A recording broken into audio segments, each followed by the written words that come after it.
ছেলেদের বন্ধুত্বগুলোতে আমি বরাবরই মুগ্ধ হই। ওদের বন্ধুত্বে না কোনো ভনিতা থাকে না, স্বার্থ থাকে না। গতকাল এক্সাম দিয়ে ফেরার পথে বাসে অনেকগুলো স্কুল ছাত্র উঠল।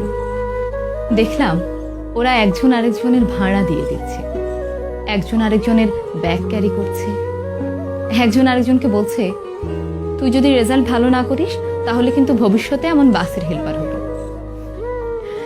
আরেকজন বলছে, আর তুই পানের দোকানদার হবি। ওদের এই খুনসুটিগুলো দেখতে আমার বেশ ভালো লাগছিল। আমি জানি না সামনের কিছু বছর পর ওরা কে কোথায় থাকবে, কার জীবনের মোড় কোন দিকে ঘুরে যাবে।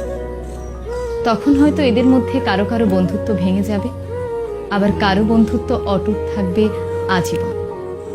তবে ওদের এখনকার যে বন্ডিংটা, এটা দেখে আমার খুব ভালো লাগলো। ওরাও হয়তো একটা সময় পর এই সময়টাকে অনেক মিস করবে। তবে যে যাই বলুক না কেন, ছেলেদের বন্ধুত্বগুলো অদ্ভুত রকমের সুন্দর হয়।